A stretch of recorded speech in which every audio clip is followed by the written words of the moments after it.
when my boss pulled me aside as an athletic trainer and said, Ardon, you're too smart for this. You need to go back to school. And I said, what? To do what? What you do? He's like, exactly. And whimsically, I said, yeah, I'll do that. And I applied that night. What's the wildest thing you've seen in the ER that you can actually talk about? I can't talk about that. There was definitely a moment when I knew I had to tell people this stuff. And it was midway through a shift in urgent care after seeing 75 people. And I was ready to put my head through a wall because I was so frustrated with the stupidity of the system. And I felt so terrible for my patients because they just don't know what to do. I said, I'm done. If I can do anything, I'm going to teach them what they need to do. I find myself a lot more empathetic, intentional with patients now than I was before kids. And I think kids challenge you in so many ways, but they challenge you how to talk to people. And because you're responsible for that little life, you don't want them in therapy for the rest of their life. So you have to have some decorum. I can't thank those kids enough. They probably saved my career with the way I had to mold and change how I talk to patients. Are by far. Basketball players or soccer players? Who's more athletic? Soccer player. Soccer is the most. Boom. And this is coming from a PA. Medical is coming from a soccer coach too. This guy's got it. Look, get your Claude. I want to see. Ardon shoot a basketball. Oh no, you don't, bro. Soccer players are more athletic. It's a.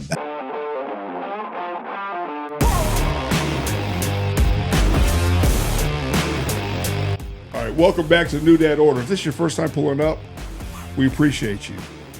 If you've been riding with us, you already know what we do. We talk parenting, faith, family, and everything in between that nobody prepares you for. Yeah. So with that being said, in today's episode, dad fatherhood throws you a lot of curveballs out there, and we're not always sure what to expect. And being a parent is just one of those things. But we're not always just talking about sleepless nights or trying to figure out our child's routines. We're also talking about things that affect us as an adult. One of those things in particular is our healthcare system that we're faced with or trying to figure out, because if you've ever turned on the news, you realize that that's a whole world in itself from which you're hearing from one source to the other. And what are we supposed to believe? And I honestly have no idea. Right. Insurance, pediatrician visits. I mean, nobody hands you a manual. No, but there are some people that make a manual, right? And so, and by making a manual, that is exactly who we had on today. So we're joined by Mr. Ardon Ballard. Ardon is not just someone that I've met through, believe it or not, child sports, right? Youth sports, which is a big part of my life, Ray's life, and Ardon's life as well. But amidst that friendship building, I discovered that he was an author. And an author of a book that is called The Homemade MD. Ardon is a physician's assistant, been in the medical field for quite a long time now. How long have you actually been in the Embarrassingly long. I think I'm going on year 18. So 18 years in the industry, and he felt it was necessary to give us some type of guide to help us understand what's going on the day-to-day stuff. Reading through this it's not even overwhelming. It's just information that you can apply to every aspect of it. But as we dive into this book, let's go ahead and give a formal introduction to our guest, Mr. Ardon Ballard. Ardon, thank you so much for joining us today, Ray. Been a long time making. We were trying to get Ardon in here, and it finally worked out. So we do have you here. So Ardon, thank you for joining us. How are you doing? It's an absolute pleasure to be here. I'm doing great, man. Thanks so much for having me. So great's always a good thing. I like when people say great. So because that is one of those questions where you ask someone, you hope that they don't say terrible and then give you all their problems. No, it is good to have you here, Ardon. And let's just start off right there. So give us a little background: schooling, education, where you grew up, and what drove you into the medical industry to begin with. Sure. Well, I grew up in New Orleans area. I grew up in Harahan, a little suburb outside of the city, and single mom, only child kind of situation. She and I kind of did everything together for the longest time, and did the whole high school thing, did the Catholic high school thing in New Orleans. I was actually a cheerleader in high school, played all sports and rec, and then tried out for football at Jesuit. And God bless all my Jesuit friends and stuff, but football and I did not get along. Super hot August day. I remember being in the sandlot in the backyard of Jesuit, and I was just hating my life as an 8th grader. And I looked over, and these cheerleaders are practicing with a bunch of guys, and these girls are just flat out gorgeous. And I'm like, the hell am I doing with all these sweaty dudes? Half of them I don't even like. What? I should just go over there. Well, on top of that, so if you're not familiar with the fact, Jesuit is an all-boys school. Yeah. So needless to say, you didn't see a lot of girls walking around campus. No, you didn't. Right? No, you didn't. So it was a pleasant distraction. Imagine a football practice. It didn't suck. It didn't suck. So the next day I joined and fell in love with it. Got a college scholarship to Southeastern for cheerleading. So I was a Division I athlete. Ended up cheering for the New Orleans Saints for 20 some odd years. And I was the big guy that ran the big flag up and down the sidelines every time they scored a touchdown. That is freaking awesome. Yeah, that is so awesome. Yeah. That's a different perspective. It was amazing. It was an amazing time.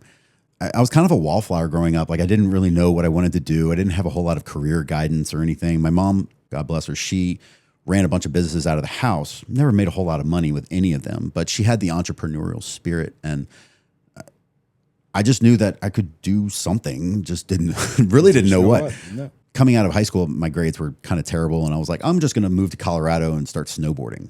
Yeah, that seems logical. Because the perfect South Louisiana. Yeah, why wouldn't you? Right. Obviously, you're going to be good at it. Clearly, yeah. Thank God that didn't happen. Aside from the whole cheerleading thing and all that stuff, I had an affinity for racing motorcycles, so dirt bike racing. Now that I clearly understood I was not fast enough or not, wealthy enough to make that a profession. And so I was like, how can I help these guys? Because really, if you ride a motorcycle anywhere, you've probably come across some strife or some animosity with saying, oh, you're kind of stupid, you're going to throw your life away, you're going to get hurt. I wanted to be the antithesis of that. So kind of on a whim, started a medical career to help guys racing dirt bikes. Okay. So I started off as an athletic trainer. I was an athletic training student at Southeastern. Immediately said, I'm not doing the ball and stick pathway. And this was the height of action sports and the X Games and all this stuff. And I was like, I'm going to be an X Games athletic trainer. That's what I'm going to be. And of course, a job like that didn't exist. But lo and behold, I did create one for myself. I ended up becoming an athletic trainer for AMA Pro Racing. So I would fly to all across the country. And I did it. I actually, and I'm happy to tell you all more about that if you want to know it. But for about 16 or 17 years, I worked trackside for these guys racing dirt bikes, jumping 30, 40 feet in the air and all that stuff. And I accomplished my goal, but just didn't make any money at it. Yeah. Well, there's lots to be said for that, though. I mean, it's one of my proudest things. It has to be. I mean, you truly set out to do something that didn't really exist, and then you made it happen, and you got to be a part of a world that you actually love. Opened so many doors for me, and just it really exposed me to all sorts of stuff. But I still wasn't making enough money to move out of my mom's house. Oh. Athletic trainers are profoundly underpaid. Even today at the high school level, they just don't make enough money to survive, and that's a whole nother thing. But I realized I needed to do more. My boss locally was also a physician assistant. And at the time, it wasn't really a big thing where we were in South Louisiana. Mm-hmm. So again, kind of whimsically, I said, I'm just going to be a PA. And so started taking, evening classes in between my undergraduate and then applying to PA school. And I got in my first year. I moved to Philadelphia to go to PA school with a very singular focus. I'm going to come out and I'm going to still work with dirt bike athletes. That was still your goal. Like that was what you're going to do. I'm just going to move to California. You're just going to make more money to do it. Exactly. Yeah. So. I'm going to move to California. I'm going to work with these guys. Of course, that never happened. But I did stay predominantly in the orthopedic space. Bones are, it just works for my brain. It's very binary. It's either broken or it's not broken. You fix it or you don't fix it. That's clearly one thing. Yeah. And in medicine, when there's always some kind of maybe, I had some comfort knowing yes or no. True. So the majority of my career has been in... It's less of a practice whenever it's a broken bone or not a broken bone. There is a lot of algorithms that go into it, right? Yeah. Now I work in spine surgery, and there's a lot of that makes nuances with that, but mostly bone and joint stuff, sports medicine, trauma. I did occupational health for a long time, so dealing with the workman's compensation stuff. So from the start in school, like that's where you were, like in Philadelphia, you stayed there for your first job, or you? No. Or as soon as that was done, you left? Philly, God bless anybody who got living in Philly watching your show. What school in Philly? It's called Philadelphia University. This is interesting. So I'm happy you didn't say Temple. Okay. No, but the reason I moved to Philly, I was in love with a girl that was a gymnastics coach at Temple. Oh, wow. Yeah. So that's what got me out of the South, because I could have easily gone in, South Alabama. Yeah, I was about one to of the say, schools around here. I know a few people that went to USA. Yeah. Yeah. But once you're 3 hours away from home, you might as well be 30. True. Because you're not coming home on the weekend. It's a full-time job. Yeah. I was in school 50 hours a week and then taking 3 tests a week. And I affectionately refer to it as my prison sentence. It was a lot. It was very intense. But no, Philly's great for like 4 days. 4 days. If you want to go visit and see the Liberty Bell and go to the museum, do the Rocky Stairs and stuff. I lived right by the Rocky Stairs, dude. Running that was so nostalgic, and that was really cool. Did you really do that? Yeah, dude. It was like on a 2 daily blocks from my basis? house. Like 3 or 4 times a week, I would run the stairs, and the little Rocky statue right there on the side. So it's just you and all the tourists, just all the tourists, dude. yeah, just Tons of people running up and down the little river right there. But no, Philly and New Orleans are a lot alike in that the people are very close knit. Just with New Orleans being very opening and welcoming. Yeah, I was about to say the Philly's not like that. They're not like that. No, they're going to throw a brick at you or something. Yeah. So I got out of the Northeast and came back home. So that seems, you don't strike me as a Northeast guy. Didn't have it in me. No. So you like to talk to people too much. Yeah. Northeast people like to talk to people they know. I remember opening the door for some girl. The school I went to, Philly U, was a textile school. So they did fashion merchandising, and then they had a PA program, right? So I remember one of my first weeks up there, I would open the door for someone. They looked at you. And this like girl was wearing like a trash bag and calling it fashion, right? I mean, literally in a hefty bag. And she looked at me. She's like, I can open my own damn door. I was like, oh. Yeah. Okay. So I'm not in Kansas anymore. My buddy Tim, oddly enough, was dating a girl that was a traveling nurse. He followed her. He fell in love with her. They moved to Philadelphia. That's where... she was traveling all around. He was living up there with her, and he was looking for a job. Like, she was like, move with me. He's like, whatever. He was young. He was a fireman. He had quit his job as a fireman. He was like, I'll move to Philly. I had no reason to stay, no kids, no nothing, anything like that. And so Tim moves up there with her, and he's trying to find some work. And so he's like going out to get groceries, and he has groceries in his hand, and someone's walking through, and he was like, oh, they have groceries in their hand. Let me hold the door open for him. This lady turned, walked the other way, and got a cop because this guy was harassing her. I was just trying to hold the door for you, but they thought it as like a sign of aggression that he was going to try to take them. It's a whole different world. I was bro. like, my gosh, like I couldn't imagine being wound that tight on a daily basis. Like this is just like, obviously it's a guy holding the door open for you, but it's not everybody sees it that way. Apparently. Different world. And so came back to the South, and then been here ever since. My first job was in Houston. Okay. And I did orthopedic trauma and general orthopedics, joints, stuff like that. It was a situation where I was recruited out of PA school. So this surgeon, a female surgeon in Houston, found me somehow and flew me down to Houston to... Obviously, your grades turned around from high school into PA school. I would say, college, right? In college, I really flipped the switch. Okay, all right. In undergrad, I walked on the Southeastern campus. I was like, all right, I'm going to run this place. I did everything that I possibly could at Southeast, and I loved it. Absolutely loved it. So I really flourished and came out of my shell and got the better grades and got into PA school. And then I just kind of continued that path. Okay. Female surgeon, she promised me the world. She's like, I'm going to move you back to the South, and I'm going to teach you everything you need to know. You can have a 30-year career here. We're going to rock and roll, and we're going to make this. She sold it to me. Right. Lasted 4 months. Was it because it was so much of a grind? Or no? Yeah, 100%. Okay, because so one of I don't know if you ever met Chuck. I don't know if you ever met my buddy Chuck. Chuck is a PA. Kid grew up in I say kid. I mean he's like 5 years younger than me, 6 years younger than me.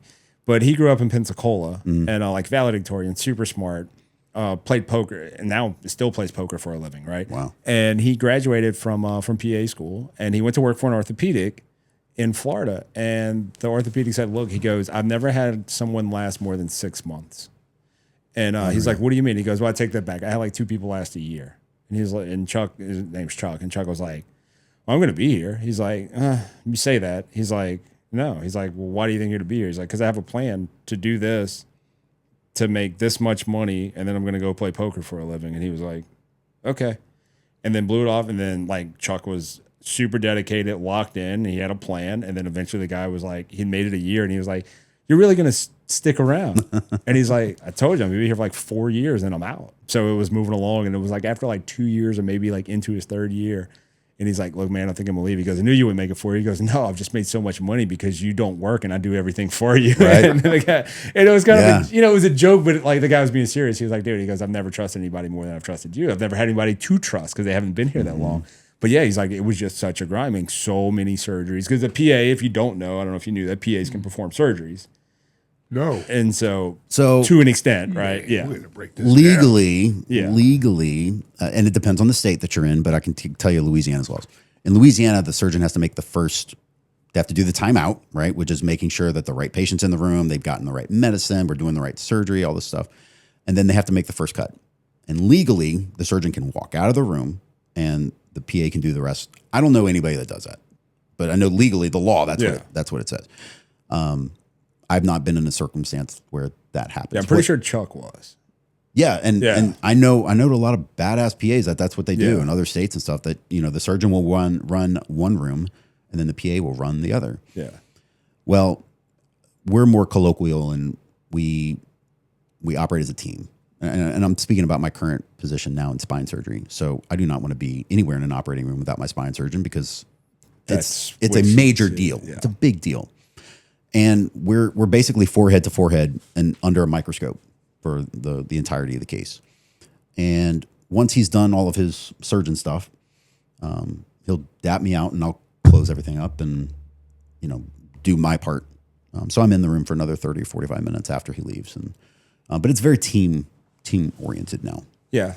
Spine surgery seems like, I'd want the spine kind of a big specialist deal guy there handling. Yeah. Yeah. So rest assured, any patients watching this. I mean, this isn't, some person who's complaining because of knee pain and you're like, well, we can cut you because that's what happens with a lot of orthopedics in time. Like if you go see an orthopedic enough, he will find a reason to give you surgery if that's 100%. What you're looking for.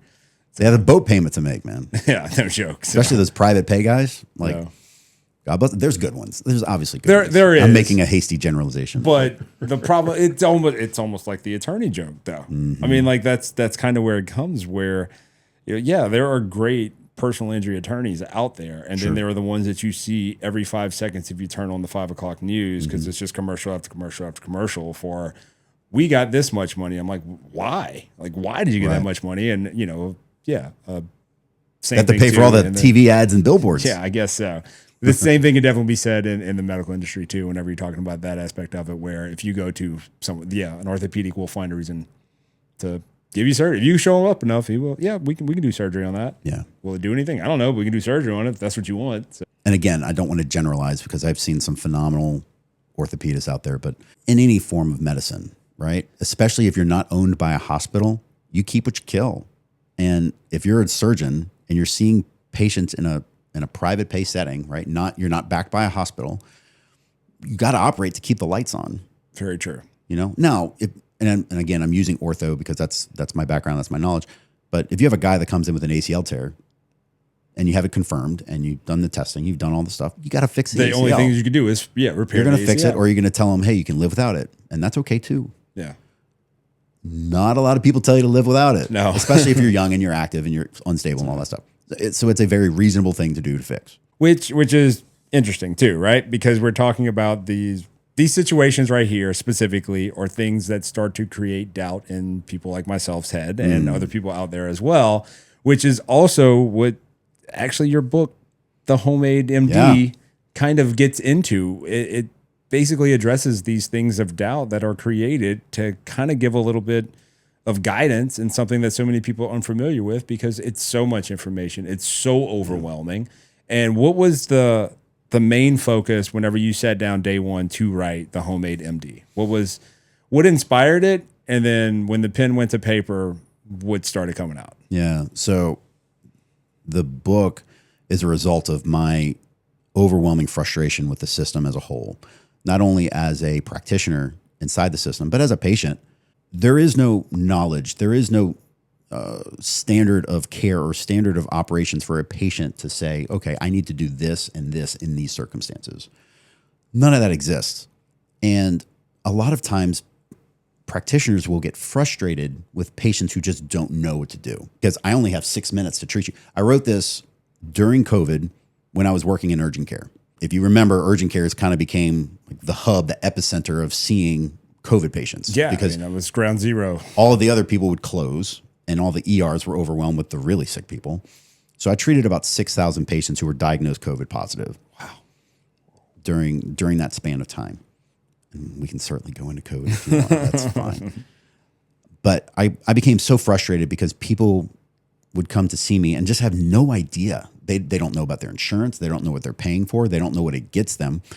Then they get frustrated with me when I have 120 patients to see in a 12-hour shift when I can only spend 4 minutes of time with them. Yeah. Well, I'm not your primary care doctor. That's what they're for, right? Urgent care is a doc in a box. It's like the post office for medicine. You go in, you get your stamps, and you leave. Or in this case, you go in, you get your medicine of some kind, and then you walk out. I had all of these ideas. In fact, I polled some of these PA groups and these mid-level groups on Facebook, and I said, if you could tell your patients one thing, a key piece of advice for the rest of their lives, what would it be? And I got overwhelmed with the amount of responses that I got because there were a lot of practitioners that were just pissed off as well. So I was like, thank God I'm not alone. Well, I took my ideas and I cross-referenced with the ideas that I saw on these posts and stuff. And I was like, all right, there's 20 really good ones here. And that was the foundation of my book. And I just started to elaborate on them, all of them. And little notes turned into excerpts on my phone, turned into an organized book. And I wanted to write something that a layperson could pick up and read like it was from a 4th grade textbook and have a better understanding of what they're getting into when they're walking into a corporate healthcare system. It's an intimidating thing. It really is. And there is something that is very overwhelming because of there's certain careers and certain roles of people where we put so much faith and trust into what they're going to tell us that we freeze up and never know what we're supposed to ask. So we're waiting for the information without trying to gain any information, really. We're waiting to just be told. I think, and for sure, whenever it comes to anything medical, we are so willing to take things as this is the way it is. When it comes to legal advice, we're so willing to take things as this what it is. We doubt our college professors more on what they're saying, and they're literally reading it out of the same book that we're looking at. Sometimes they wrote that book. Yeah, and we're doubting what they're saying more because there's a level of comfortability. We see them on a regular basis. We can envision that. We know that whatever it may be, but there's just something that allows it to do that. Same thing too with we will second guess a coach all day long, no matter how well he knows the game. But yet it's like this level of fear that people have walking into a doctor's office to just open their mouth. I'll tell you, I had a patient last week who knew she had something wrong with her neck. Sweet lady too. She came in, she's like, Ardon, I just want to dance in my pumps. She was like 70 years old. I just want to dance in my pumps and look good. She had a drop foot, right? She couldn't elevate her foot anymore from eventually it was a neurologic compromise. Well, she got an MRI of her neck 4 years ago. And it showed compression then. Not the ordering doctor never talked to her about it. I found one note, and the note said, "Oh, she needs to go to pain management. She needs to get pills." When she had an obvious compression in her spinal cord in her neck, and now she can't move her foot. And it's 4 years, and the statute of limitations is only 3, so she can't do a malpractice suit because she's done. It's over. Like it's beyond. So That's. And I'm like, I was like, honey, you got an MRI. Did anybody ever go over it with you? Well, I don't think so. And I'm like, why didn't you say anything? But it's to your point. These guys come in, or girls, they come in, these practitioners come in with their white coat, and there's immediate this intimidation factor. When all we did was go to school a little bit longer. Like my blood's red just like y'all's. Like, to you about Thursday. Thursday dropped a new flavor, salted caramel. The taste of it is so good. Still the same results that you can get from the strawberry lemonade one as well. I've been using it for the last year. Still waking up at 3:50 in the morning. Body is still recovered, ready to get on the next workout. But give it a shot. Promo code NDOZZZ for a discount at checkout. Dude, like the squeaky wheel gets the grease. I tell patients that all the time. You gotta, and that's why I wrote this. I was like, let me give you some knowledge, and maybe you can advocate for yourself a little bit better, or somebody you love. And if my book helps one person get through the system a little bit better, get a little bit healthier, maybe save a life or something, then I'm good. I don't need to make a dime off it. In the book, you did talk about your first day of clinicals. Yeah. So let's relive that one right there. I want to hear firsthand. You talking about the spine board Yes. situation? Yeah. So this was an athletic training school at Southeastern. Okay. And the class that we were walking into at the time, one of our first classes, was in the athletic building for the university. And the building's kind of old. It had a glass balcony that you can kind of step out and overlook. No one really did. It was kind of old and dingy. Well, immediately when we all started walking up collectively as a group, and we see somebody laying down in this weird, awkward position, not moving, and someone yelling from the top, "Hey, like I think they fell off the balcony or something. Like we need a call for help." And we're green. We don't know anything. Yeah. We know nothing. And our professor walks out of the glass doors like, "Hey, what's going on?" and everything. And so there's 12 or 15 of us or something, and we're all just kind of standing there like, deer in headlights. We don't know what to do. And so he started kind of like verbalizing, "Well, what about this?" And just, "You think we should do this?" Like these probing questions, should- but yet someone just fell off a balcony. Right. Yeah. And none of us are picking up on No. this. None of us having, it's completely staged. The whole thing was fake, but we had no idea. And my heart rate's like 250. I'm just freaking out. And we all got a big lesson in what emergency care really looks like when we had no clue what to do. But he did. Yeah. And thank God, Josh Allen was his name. He passed away a couple years ago, but he kept the act going. I was about to say, which is so impressive. Like for him to buy into, well, I guess he knew. I mean, at that point right there, he's like, they are so clueless right now. And it took the whole class. It took over an hour. And nobody ever questioned, why isn't EMS here?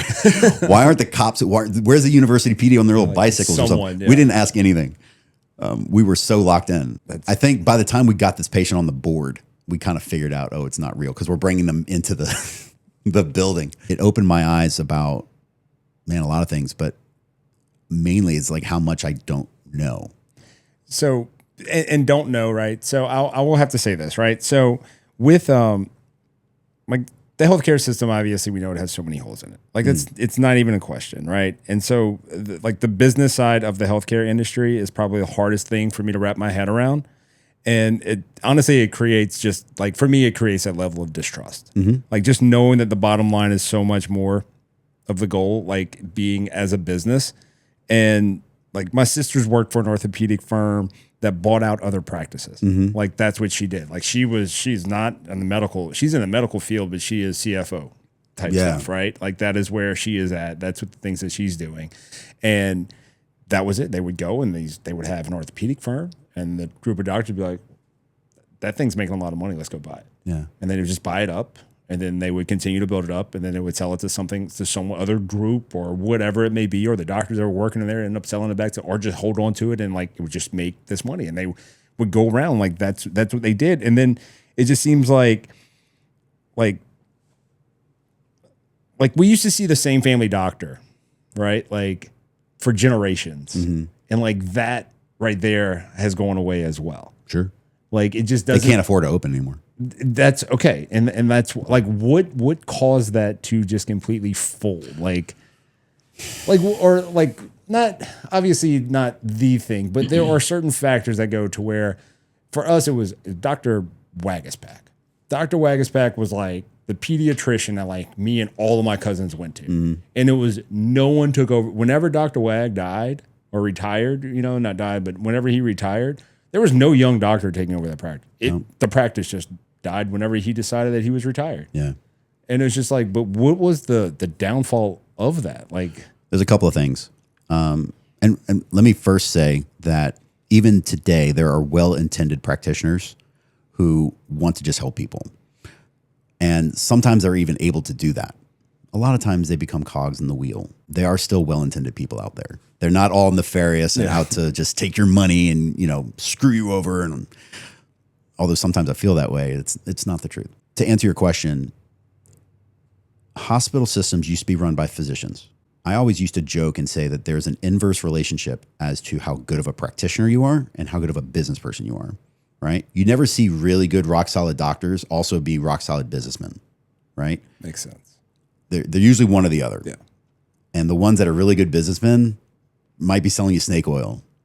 You know, it's not an absolute, but it's my observation. It becomes that whole thing where someone had to graduate at the bottom of their class. Yeah, right. Doesn't mean you're dumb. No. But someone had to graduate at the bottom of their class. And those guys end up inventing some sort of medical device and making 9 figures. Yeah. So God bless them. So let's use Ochsner Hospital for a second. Ochsner was run by Ochsner, the founding physician of the hospital, right? And eventually it started being run by suits, right? People who got business administration degrees or healthcare finance or whatever. One of the interesting stats too, when I was writing this book, there are 14 liabilities in a hospital system for every asset. So on a ledger, there are 14 people, employees, that cannot produce money, right? Think about your cafeteria cook, your janitor, your greeter at the door, your elevator serviceman, your whatever, right? And so for every asset, your physical therapist, your nurse in some cases, your doctors, your whatever, they have to produce enough money to pay for all those other people, including the CEO, who probably makes $1 million a year because they don't make any money. They have to make enough money to produce for all that stuff. And so it has very much become a business. And I'm not completely against that because they're not all charitable organizations. Exactly. Yeah. And most hospital systems earn about 1.5% a year. If that. It's like -1 to 1%. It's pretty low margin. It's a cutthroat margin. And that's due to how much insurance is reimbursing and, patient flow and all the things. That's why COVID became a big mess, because I'll give you one COVID conspiracy that really pissed me off. Might lead to me asking about 30 different ones. Dude, how much time we got? I'll just roll straight from here to the hospital. I can get scrubbed when I get there. COVID came around, and I was working at an institution. Okay, fair enough. That was very big, and we get an internal email one day, and it's early on, right? I think it hit around Mardi Gras time, like April, it was March. It was like the second week of March. So think like April, May, we get an email. It's an internal email, and it's about how this organization is no longer doing autopsies for the foreseeable future. No autopsies. And they gave a reason in a paragraph or two and about how their rooms, their dedicated rooms to do autopsies, they didn't have enough positive pressure or negative airway pressure in the rooms, so they couldn't confirm that the patients weren't giving post-mortem COVID to the people in the room. Wow. Right? So they said, can't do autopsies anymore. What happens if you can't prove a death? You can put whatever you want on the death certificate. Then you know the cause. And so you've heard of stories of people dying by car wreck or suicide or whatever, and they have COVID on their death certificate. Well, in the state of Louisiana, they paid about $30,000 per diagnosis code for COVID. So, yeah. So basically follow the money of the states that had the most COVID-related deaths, and then... And undeniably, there were people that were really sick. There was. I mean, I'm not going to... My brother-in-law was probably a couple of days away from them saying that he was going to be put on a respirator. Yeah. Which he may not have recovered from because they found out that was not ideal. Yeah. But yeah, I mean, and he's younger than me, and yeah, I mean, COVID hit him real. Right. And like that's one of those cases where, like some people it really did get. We actually had a friend of ours whose father passed away, and it was like, those were real. But then, like you said, the car accident person, so they can collect the $30,000, is the part where I don't even think it's a conspiracy theory. No longer.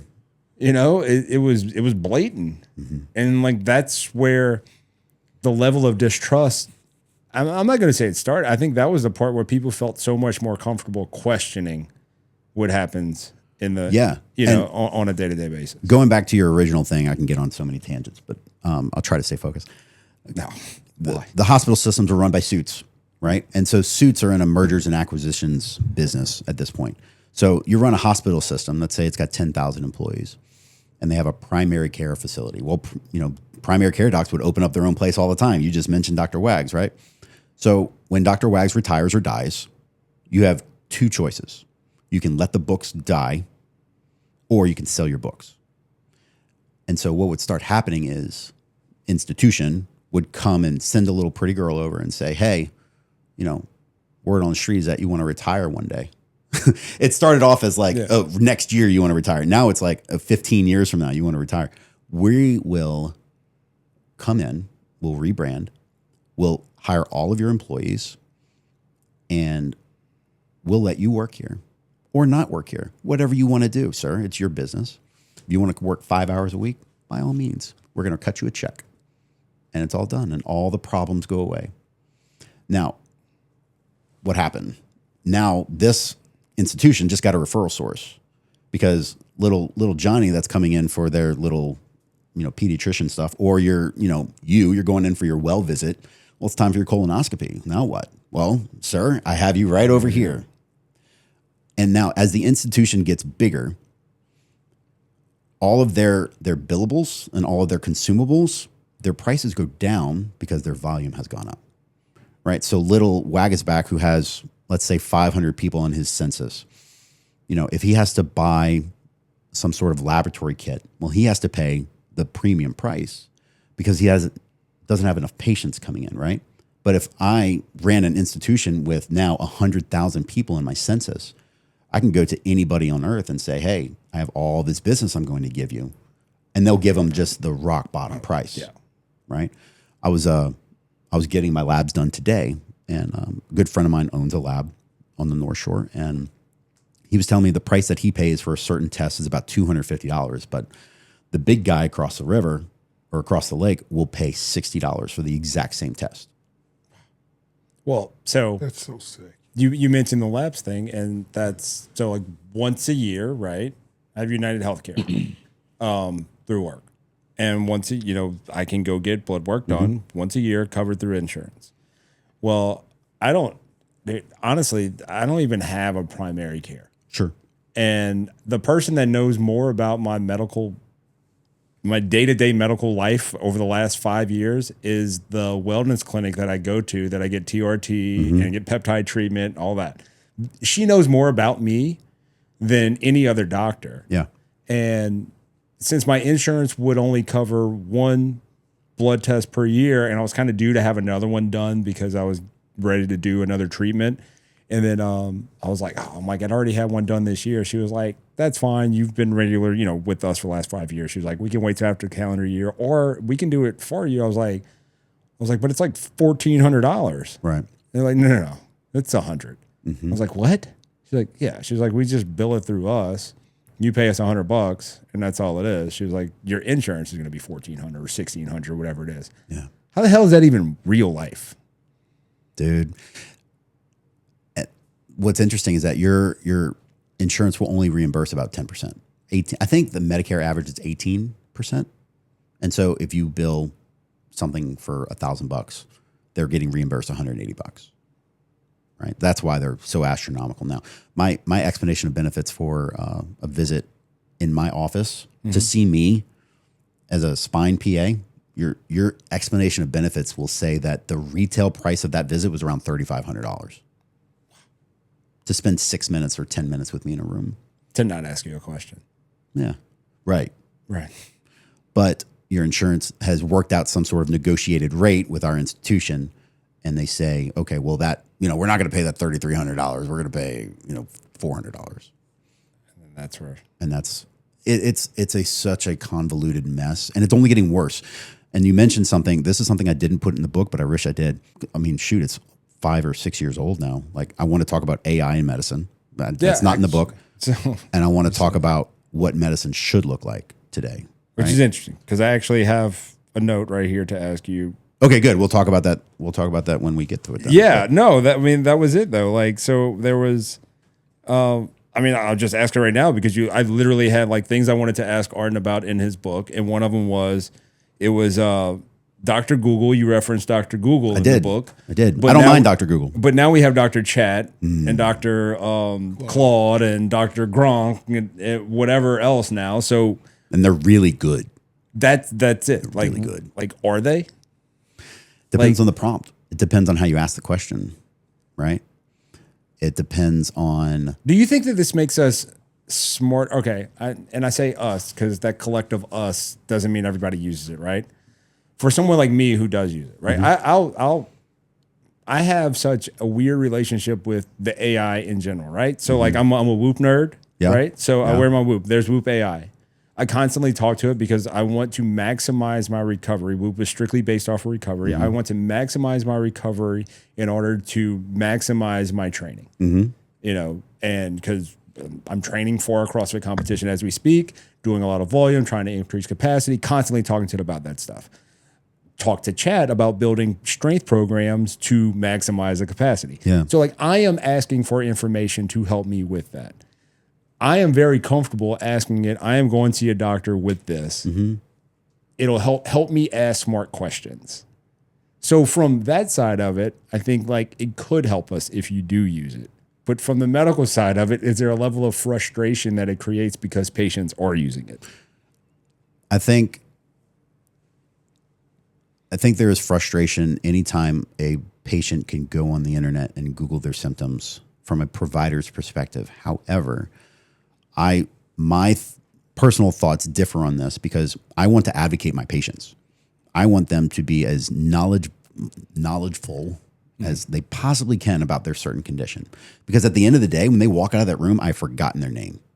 God bless them. I don't love them any less. Yes. But I see a boatload of people, and I've seen tens of thousands of patients over my career. I can't remember. No. Sorry. No, my doctor's appointment is a very personal thing to me. Yeah, right. I should remember it. And as good as your provider probably is, I guarantee you, when he or she walks out of the room, she's off to thinking about the next one. Yes. She's not thinking about you anymore. As though they should. And that's not to say that they're cold-hearted No, and that I they don't don't think it is care. at all. It's just the nature of the business. I want my patients to come in with them Googling their symptoms because that shows me that they care. They give a shit about what they're trying to do. What I don't want and what I challenge providers to do a better job of is to immediately judge that person to think that, oh, well, they're smarter than me, because they Googled their stuff. No. Again, it depends on how you approach it with the provider. So if I put my patient hat on for a second and I go to the doctor about something I know nothing about, right? Which is a lot. Yeah. I Hopefully you less than me, but yes, let's hope. I'll go to them saying, hey, look, this is the information I have. Help me come to a solution and let's come to this together. Like I want you, you're the smart guy about this particular topic. Help me understand. When I have a problem when someone comes in and says, hey, my little phone told me this and you're doing this. We're getting off on the wrong foot, you know? So, and I talk about this in the book a little bit. You get a lot more with honey than you do with vinegar, right? right. That's a saying for a reason. Yeah. So Google whatever you want. Come at me with everything you have. That's cool. We'll sit down and we'll talk about it. But don't just come in here and say, because Google told me, that's what we're doing. It's like, well, then go treat yourself. Yeah. That's cool. Like nowadays you can do that. Yeah. Now, yeah. I mean, that's not really hard to do. So that was the conversation in the book. Now let's bring it up a notch and talk about the AI stuff. The AI is as good as you want it to be. I mean, there's been reports now for a couple of years how AI can pass MCATs and, they can pass the bar exam on all these states and all these things. I mean, it knows, but it's only as smart as you let it be. And it's only as smart as the question you ask it. So if I go in and say, if I take a snapshot of my labs on my phone and I put it into Chat or Claude with no prompt, I say, read these labs. It'll read your labs, but that does nothing for you. No, there's no interpretation of it. If I go in and say, hey, Chat, you're a functional medical expert on hormone integration with XYZ. and you give it an actual prompt and you give it its parameters. I am a 42-year-old male with blah, blah, blah, blah, blah. And I have this specific question, and it'll do just about as good as I can, if not better. Yeah, that's pretty cool. So you say that. What questions to ask? I did this the other day. I asked it, what should I ask it Yes, when I love that trying question. to find out about this? And so it said, oh, if you want me to answer that way, ask me these things like this. Yep. And so it was like, so then I got my brain thinking. I was like, okay, well, I can add this to it. I can add that to it. But yeah, it steered me in the direction to ask the appropriate question to get the answer for what I was actually trying to find out. And I'm like, I don't even know what dimension I just entered trying to talk to chat, but I'm like, but I got there. Yep. Like it did get me there of what I was trying to accomplish, you know? And I was like, yeah, like that one was definitely an odd, conversation. After I felt weird after. I was like, I don't even know how I asked it that. It's watching at a mirror with the mirror with the mirror with the mirror type thing. Right. So, I know. It's a wild world we're living in, and it's literally changing by the hour. It's really hard to keep up with. I mean, you seem to embrace the direction of AI. I embrace it to an extent that it should not replace the human, but it will replace the human who does not adapt to it and implement it. Okay, so and I'm glad you said that because that was my next thing. Do you, and obviously we're not going to ask you, hey, name this doctor or that doctor or this coworker or whatever, but not even specifically where you work, but just in general in the field, you go to conferences, you talk to people, you know, you're in social settings and in professional settings with peers. Have you encountered people that are very resistant to it? Absolutely. And when you encounter those people, do they seem ignorant or do they have actually a good foundation of why they believe where you're like, you know what, that's a valid point? So we saw this during COVID as well with the medical community, where practitioners become very rigid and set in their ways. And as scientists, they should absolutely not be that way. The art of practicing science is to question everything and to ask those questions. And so now we're introduced with something that threatens the norm. Okay. And a lot of people feel threatened by that, generally speaking. So they immediately shun away from it. No, I'm not going to use it. Nope. I'm doing my thing. I have my program. I have my flow. I get to leave by 3:30. I'm not going to learn anything new. And that's a thing. That's a real thing. Again, not everybody, but No. It's Well, it's and out there, that's what I'm right? saying though, like buddy, but the people that, you know, like I said, the people that you've encountered that have resisted, like, it seems like the resistance from a lack of embracing, from a laziness, or from does anyone have a good reason to resist it? How about that? If they do, we would have to find them and ask them. But generally speaking, I would say no. One of my professors, who I greatly admired, he said, "You'll never be as smart as the day you graduate." And there's two reasons for that. Number one, you're not going to study like you were in medical school or PA school or NP school. Number two, things constantly change and evolve, and there's literally no way of keeping up. There's no way to keep up with every single study that comes out. No way. So you have to do your best to kind of, an analogy used in PA school is like you're drinking from a fire hydrant, right?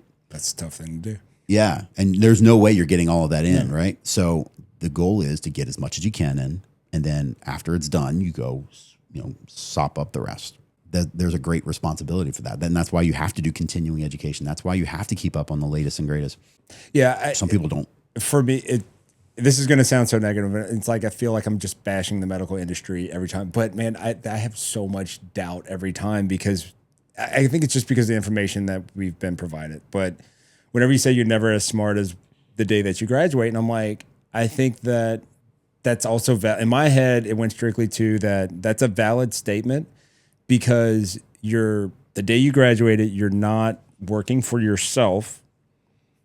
That day that you graduate, you're not working for yourself. But then if you do get into a practice where you are a partner or have your own, well, then now you have those 14 things that do not produce revenue that now you have to find a way to produce revenue. So now your motivations become different. You have to pay for the boat You got to pay for the tuition. And so all of the things that you learn kind of go out the window, and we need to do what is the thing that is going to stream the most revenue to pay off all the debt that I incurred through my education.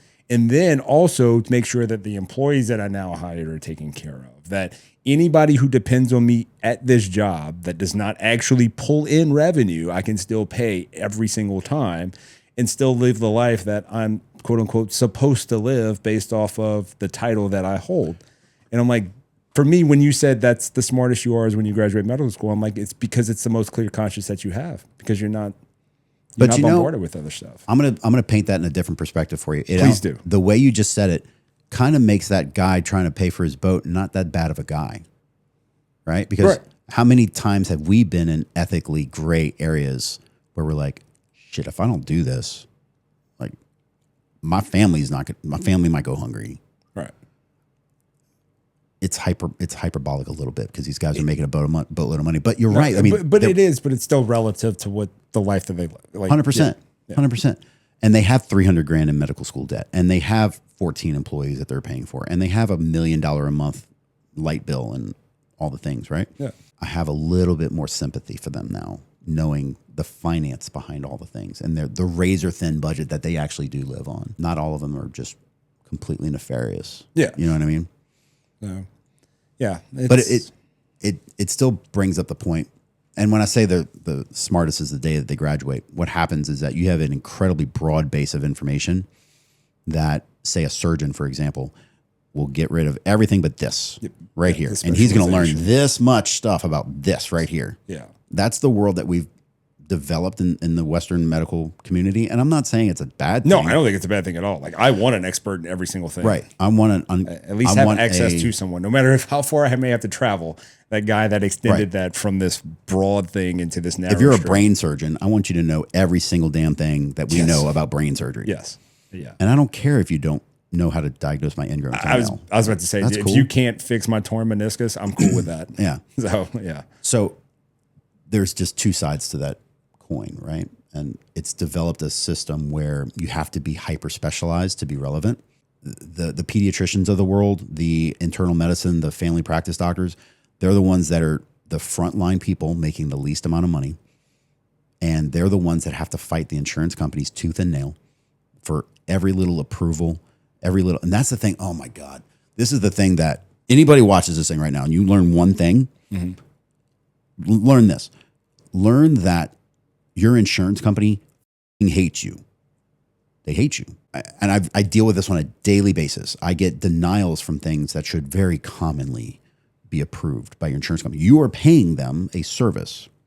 This is why I think there should be complete insurance reform and healthcare reform as a whole. But if we were to stick with the same system, the insurance company has to be completely reformed, because you're paying $1,000 out of your pocket for an MRI that will get denied 3 times before you have the luxury of paying that $1,000. By the way, that's out of your pocket after you've spent $600 a month on your insurance that's supposed to protect you.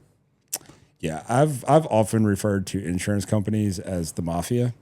It's if you pay me, hey man, I need some help. I ain't got it. Nope. And it's just the mafia squeeze. Like, I felt it for the hurricane with my house, where it's gotten out of hand. We had a claim, we had damage, we were waiting for stuff to happen. Well, guess what? We're going to raise your premiums. Well, I can't get new insurance because I have an open claim. Too bad. Well, how can you raise my premium? That doesn't seem fair, that you can go up on something that I have to pay you knowing that I can't leave you. Yeah, too bad. What? Right. And that's, insurance. Yeah. I'm like, it's the mafia with less integrity. At least they, buy fireworks on the 4th of July. Cigna got in big trouble with a whistleblower maybe a year ago or something. And of course, it got brushed under real quick. I can't find anything on it anymore. But there was a piece about how Cigna has their internal software, and it's almost like an inbox for your email. And an employee will get 200 MRIs, let's say, to approve or deny.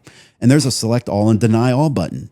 You don't even have to read it. I was about to say, you mean they just click a button and then you literally just said there's a... And again, I don't know what's happened to this. I don't know if they were asked to reform it or whatever, but they just blanket deny Everything. It just came through that wrong day. We're like, hey, we have too many that we approve, so we need to balance out the numbers. So it's a blanket deny. You know, like, I mean, who's to say it wasn't that way? You know, it's strictly a numbers game. As a practitioner, I have to do oftentimes something called a peer-to-peer, where the insurance company denied a specific claim. And if I, as the practitioner, want this thing done, I have to get on the phone with somebody who is my peer or above to have a conversation with them to justify why this is something that needs to be approved, right? Sounds all well and good and well intended and stuff, right? Prevent fraud. Well, now it's become so overtly abused, and I have to stop everything that I'm doing in my day because they'll deny it, and then they say you have 14 minutes to make a peer-to-peer, or else they have to wait 6 months to get something done. It's insane. It just removes, and nobody knows this. No clients. The human connection from it. Absolutely. No patients know this stuff. So I have to stop my clinic, go in my office and get on the phone and wait 30 minutes for them to actually pick it up. And you go through the rung around like any 1-800 number thing, right? Well, eventually I get a physician, usually a physician on the phone. Hey, this is Dr. So-and-so, blah, blah, blah. You're calling about an MRI. I can't tell you how many times I'm on the phone and I say, did you read my last note from X date from 2 days ago? Nope, I didn't read it. I was like, well, if you did, you would see that this patient has met all of the criteria for the test that I ordered, the one that you denied. Well, let me see that real quick. Oh, yep. Seems like we've met it, everything. I'll approve it for you. And this happens all the time. And people are like, oh, what's the big deal about that? Well, I just wasted your time, Mr. Patient, who's been sitting in my lobby for the last hour and a half. Now you're pissed off. Wait, where you been, doc? Yeah. And all of this compounds, and now the doctor's pissed off and burnt out because they spent time fighting this insurance company. My surgeon, God bless him, man, I wouldn't be surprised if he just walks out one day and goes and waxes surfboards for a living or something, because just done. They deny probably 30% of his surgeries. Gosh. And so patient comes in, hey, you need surgery. I'm going to put you on my schedule. So I'm blocking this time for you and nobody else. Well, a week goes by, that surgery's been denied. Can't do it. Spine surgery. Kind of a big deal. Tomorrow. Kind of a big deal. I had 2 cases for tomorrow. One of them's a huge case, got denied. And it got denied so late, we can't add anything else on the schedule. So patients wait. Surgeons spent their times twiddling thumbs. He's frustrated. And you can't run away from it. It's not a hospital problem. No. It's an insurance problem. Yeah, that's it. It's not even a hospital. Yeah. Blow the whole thing up. Reform the entire thing. I agree. This is how medicine should run. You ready? Medicine should be like this. And it's a lot like what you're doing already. The West is incredibly good at handling traumas and acute injuries and acute issues, right? We have trauma surgeons that are ballers, man. They can do amazing work. The orthopedic stuff that we do, like you get in a car wreck, there's no place I'd want to be in a car wreck than the United States. I can see that. 100%. We got that down. We suck at everything else. We suck at the chronic disease management. We suck at teaching diet and lifestyle changes. We suck at advocating our patients to be better for themselves. Okay? Yes. So take that nice little insurance premium. Let's say you pay $10,000 a year for your insurance for your family. Get rid of it. Pay $1,000 a year for catastrophic, and I mean catastrophic insurance, right? Not your yearly visit, not your this and that and the other. And then take your $100 a month and go to your nearest concierge doctor. And the concierge doctor is great because, number one, it's cash pay. They can negotiate their own rates. It's cash. So he's not waiting 90 days for an insurance company to pay him 18% of what he billed. Right there. It's there. It's done. Everything that you need done is right there. Now, if he finds that you have cancer or something like that, there are specialties that can't go away. Spine surgery, for example, needs to be hooked up to a big institution. Oncology, GI surgeon, all that stuff needs, there's a place for that. If patients took a little bit of accountability and they made a relationship with somebody that'll actually remember their name. These concierge docs are great because they might only have a census of 500 patients and then they stop. If you had, think about it. If you had $100 a month, 500 patients, what was that, 50 grand a month coming in? You don't have any overhead. Maybe you're paying one little girl to run your desk or something. And you send everything else out. What is a concierge doc? So a concierge doc, think of a practitioner, like a family practice doctor or whatnot, who is completely separate of the hospital system, of the insurance system, of the typical Western medicine system. I'm going to pay you cash, doctor, to take care of me. Basically, I'm paying you a premium for your cell phone number, right? And maybe there's parameters for call times or whatever, but you're paying for direct access to your physician or provider, and that provider will provide you a determined set of services. Your yearly physical, your hormone panel, for example. I have a guy, shout out Stefan Hartman. He's Iron Direct Primary Care on all the socials. I love this guy.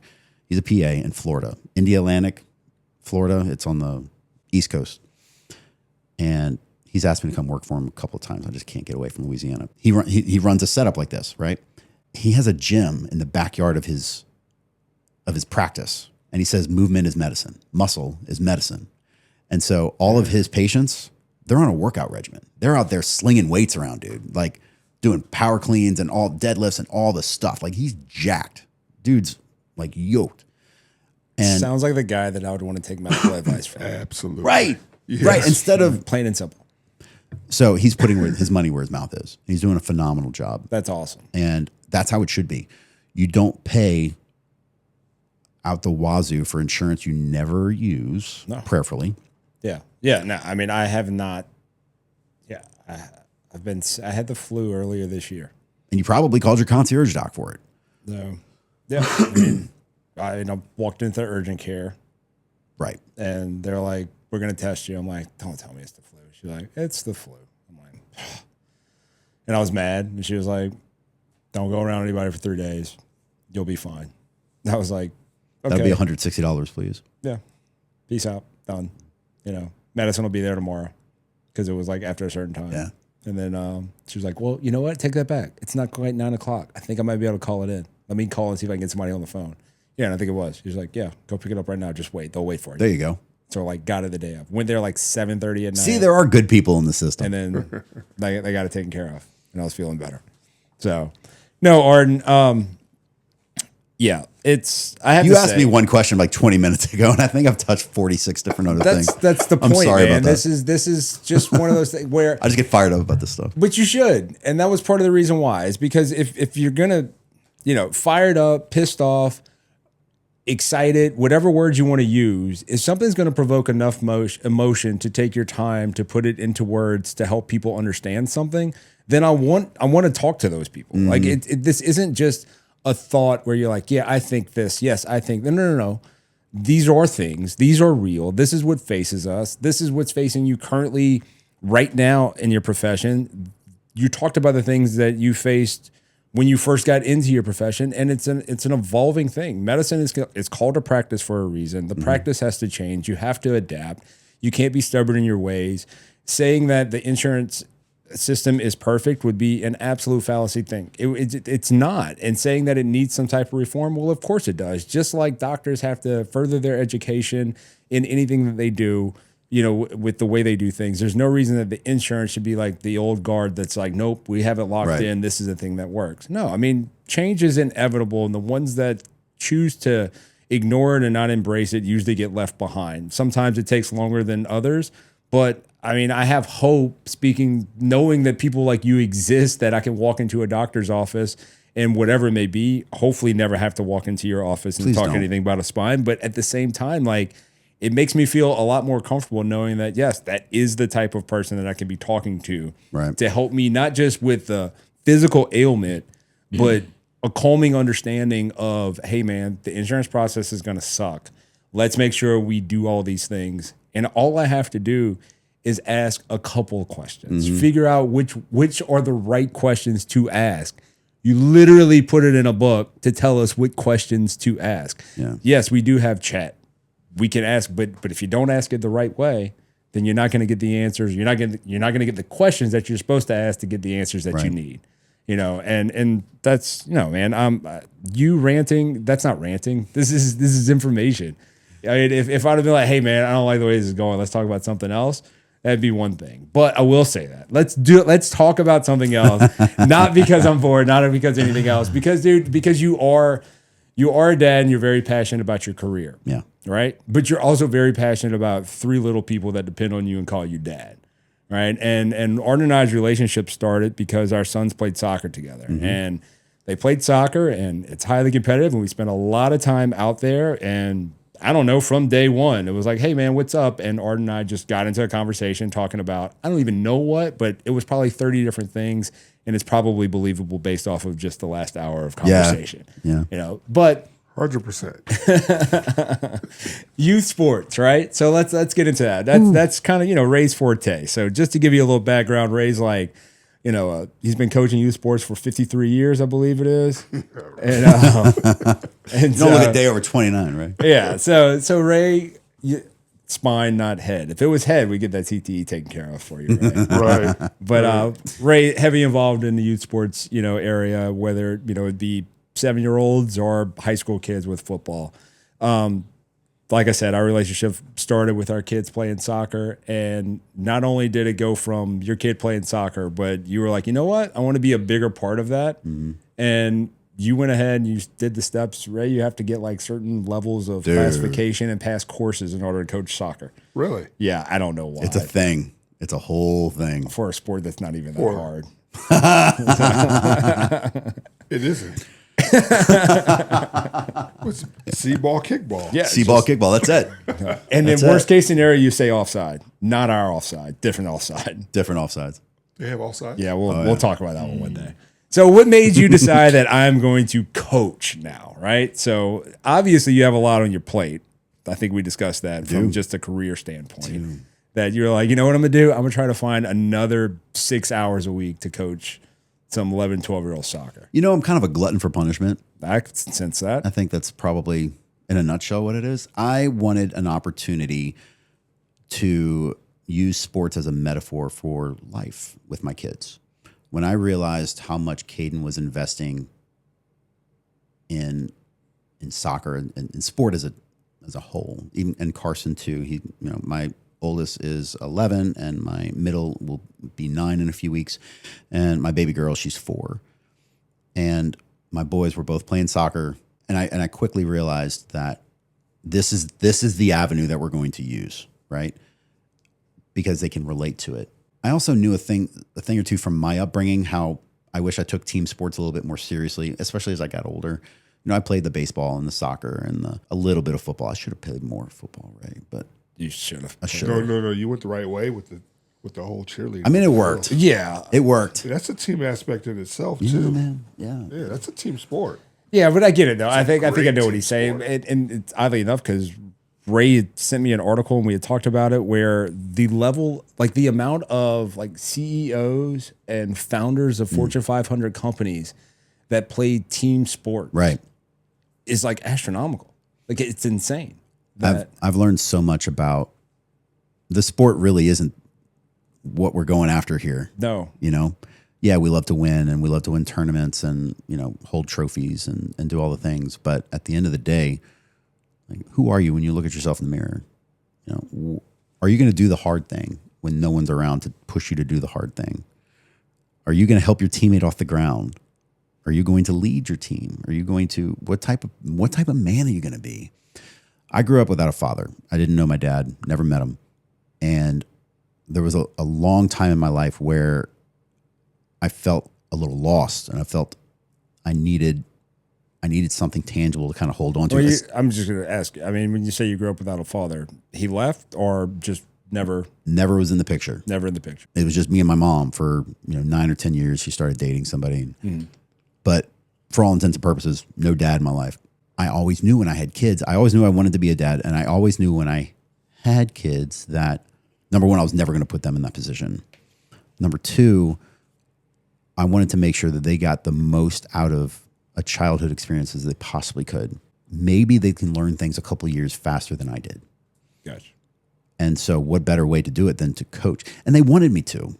So my oldest, so a little backstory, the soccer is messed up, dude. Like the whole U.S. soccer system is a big old mess. We talked about that a little bit, yeah. And so they went from the birth year age to the school year age. Yeah, our boys played together, and then now they're not. Right. Yeah. So there were 14 kids on the team, and 2 became too old to play on this particular team, and all the rest were held back.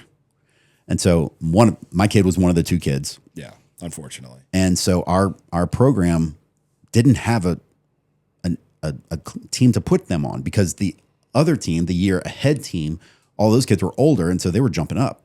And so there was this gap that happened. And so the program director called me and he said, look, Caden's good. He could play up, but he's going to run into this problem when he gets in the high school. These kids are going to graduate and he's not going to have a team. I can probably find you 9 kids or so, and you could put a team together if you want. I was like, dude, this doesn't sound very promising at all. He's like, we could really use you. So I prayed about it, and I said, let me ask Caden. Let me ask my kid. And so I said, hey, look, you could play up next year. You're a baller. You can hang with the big kids. Or we can start a brand new team and I would be the coach. And he wouldn't even let me finish. He's like, I want you to be my coach. And I was like, okay. Yeah. Here we are. All you needed. Dude, I didn't play soccer at a high level. I've learned a lot. I've studied, I've dove head first into all this stuff. So I've learned tactics and formations and how to run practices and sessions and all that stuff, and got 40 hours deep in licensing and all this stuff.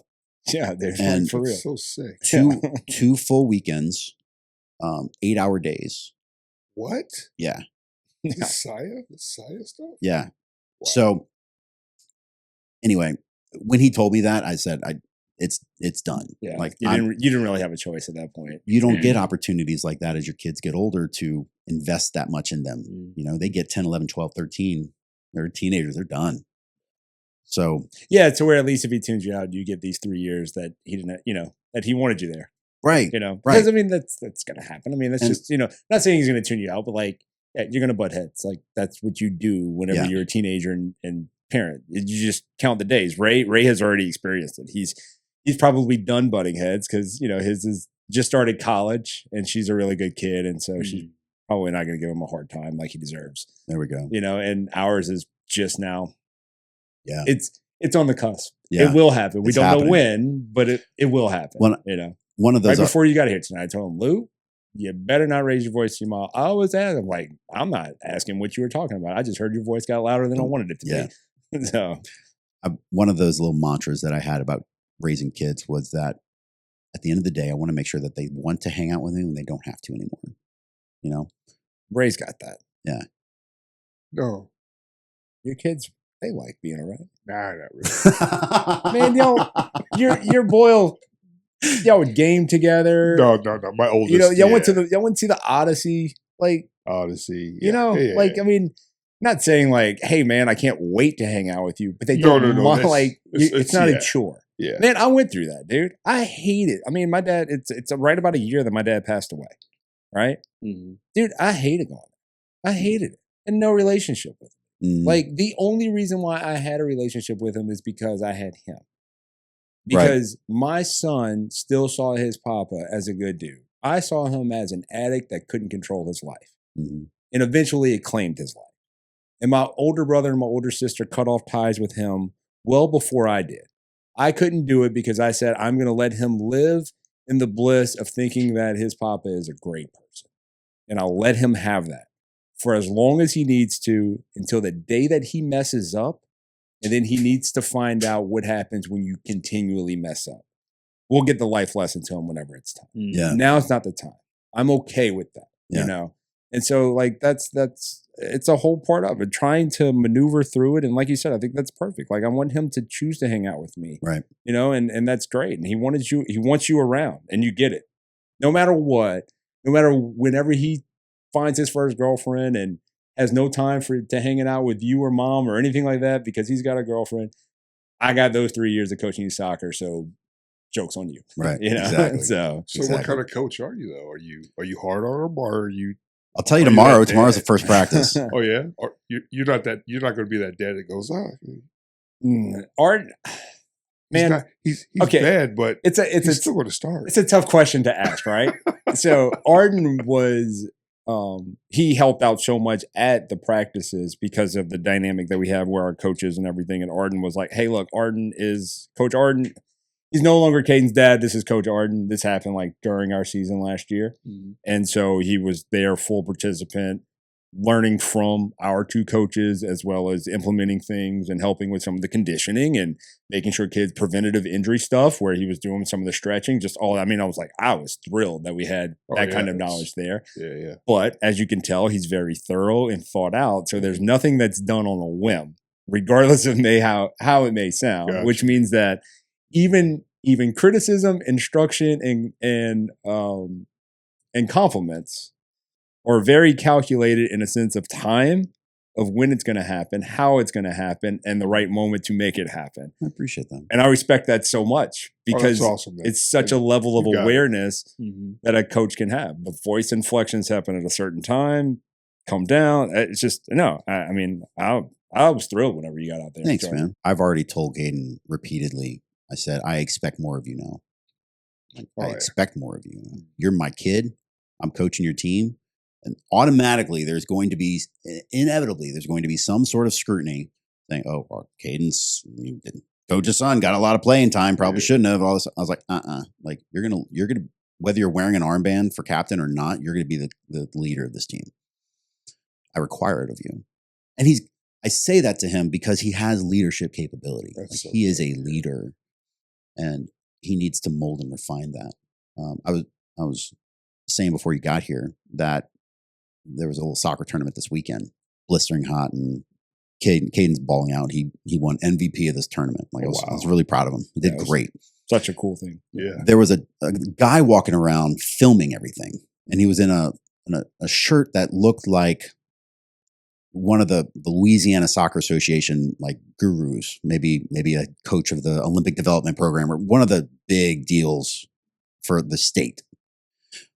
And I saw him watching Caden during one of his matches when Caden was kind of like saving energy, let's say. He was on his heels. He wasn't moving a whole lot. So after the game, I was like, you see that guy over there? Yeah. He's with ODP and he was watching you during this game. How'd you play? And he knew already. He knew where I was going with this. And he started to tear up. And I was like, dude, the way you do one thing is the way you do everything. And if you have goals in your life and you want to be recruited and scouted and seen, like you got to take advantage of the situation that you have, right? And so he knows I hold him to a higher standard now. And at the end of the day, I made him go and introduce himself and get out of his comfort zone. And because again, soccer is a metaphor for life. Team sports are a metaphor for life. Mm-hmm. And at the end of the day, he might not play soccer another day in his life, but the lessons that he learns from these circumstances will carry him on to a boardroom or to an operating room or to whatever he decides to do. Yeah. That's so good.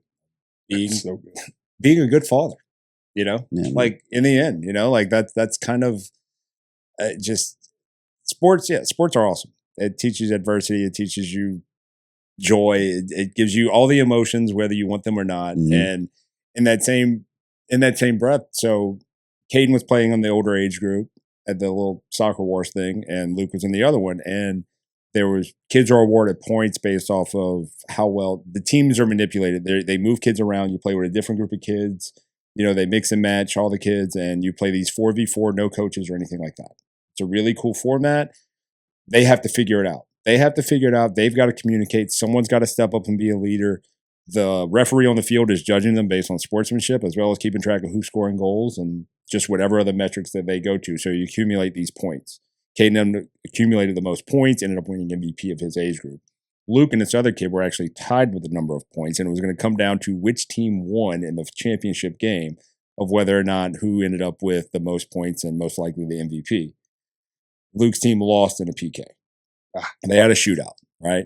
And Luke and his teammates were getting there, and you could see the communication throughout it. They were figuring things out as the game was going on.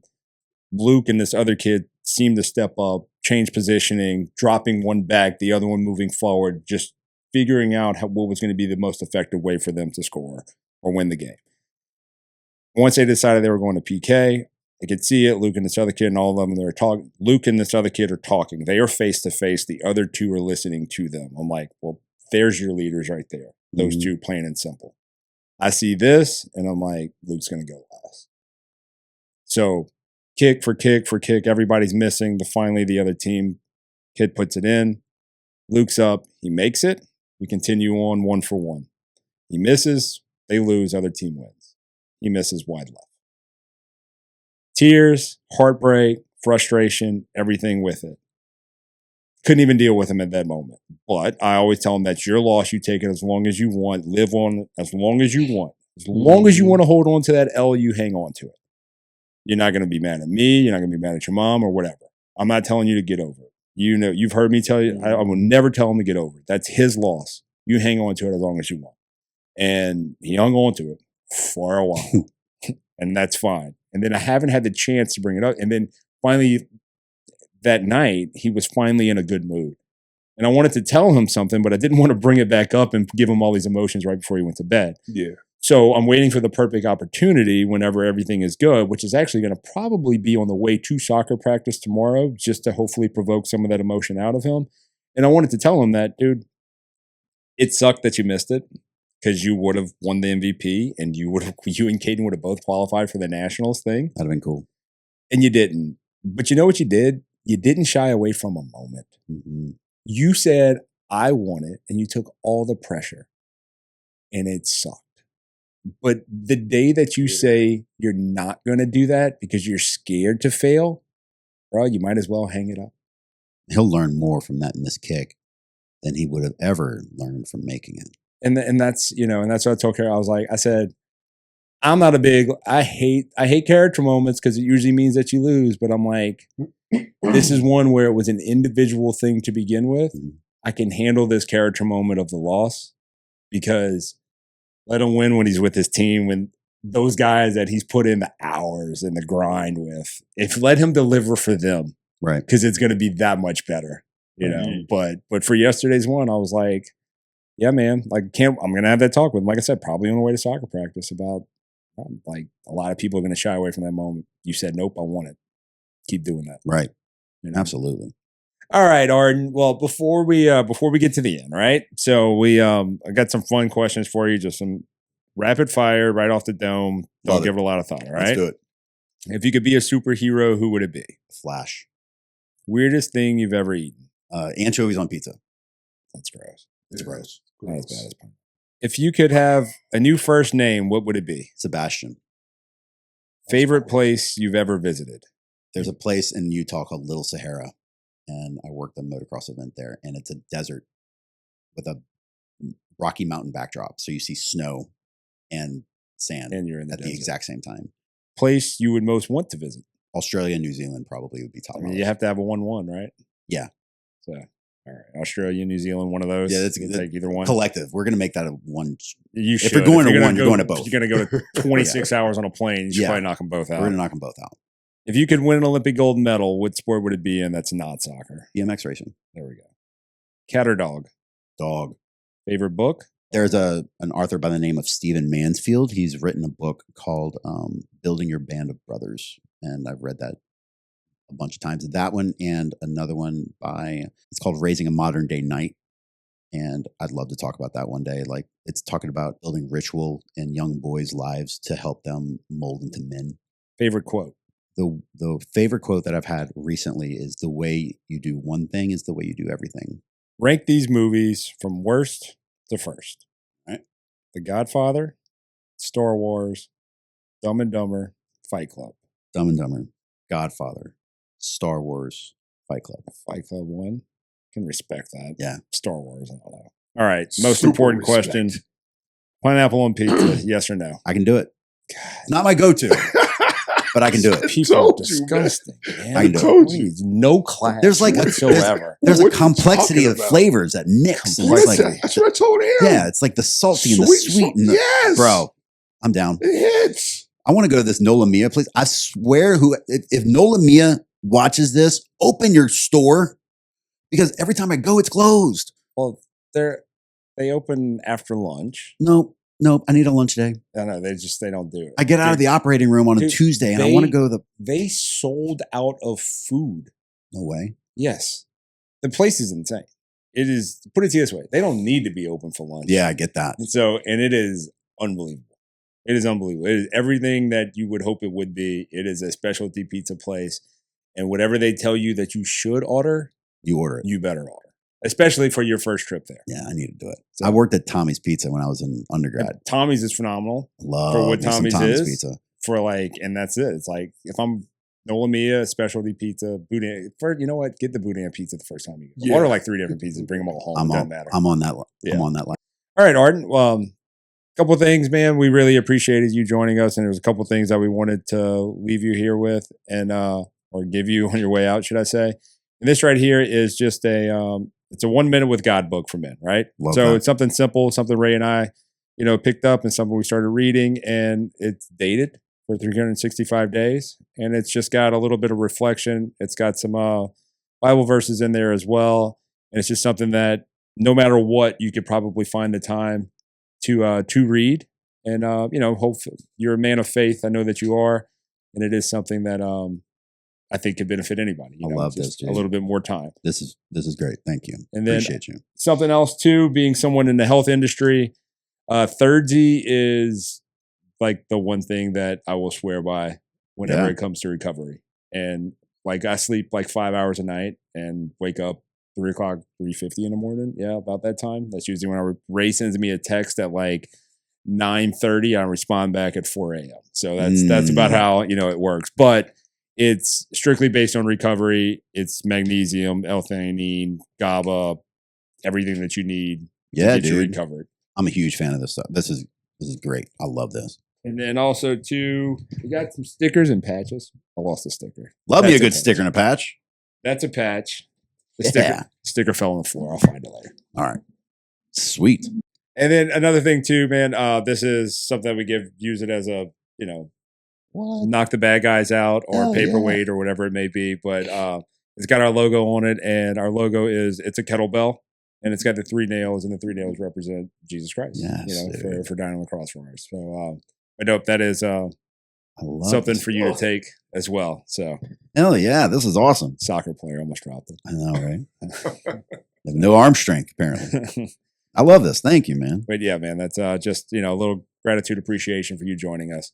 And we definitely enjoy having guests on here, and whenever we have people as smart as Ardon is that are capable of actually writing a book and putting it in publication, and then reading it and understanding what was in it, it's even a better sign. And it was a friendship that happened through youth sports, and our boys became friends, and Ardon was just someone that I was gravitated towards from day one, and we had conversations about sports, about life, about anything that came along, and it was great. And the conversation that we had today, you could see that he is a studied guy in the sense that he's not trying to say anything that he doesn't think he knows something about. And I think that's a value that we can appreciate a lot in life, because we see a lot of people flying off the top of their head every chance they get, whether it be on social media or just in a public setting. Mm-hmm. And so it's really reassuring whenever we do have the opportunity to speak with someone that is thought out, and that their thoughts are something that they've weighed one side, they've weighed the other, and there's no question that you can ask him that he isn't prepared for. And if he doesn't know the answer, he's not a guy that's just going to bullshit you and pretend like he does. And I genuinely appreciate it that he is like that. And I think that's, honestly, I don't even know if you care, but I'm telling you that is the foundation of the friendship that I wanted to form based off of that with you. Thanks, brother. And so, a father, that tries his best to instill values in his kids.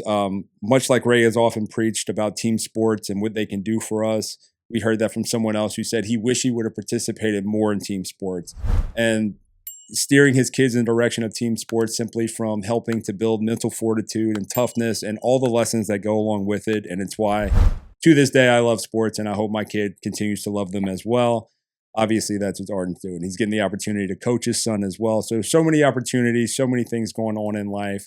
And we appreciate him to take a minute out of his day or an hour and a half out of his day to join us and talk about whatever comes up in topic. And it won't be the last time. We will have a link to Ardon's book, The Homemade MD, in the bio.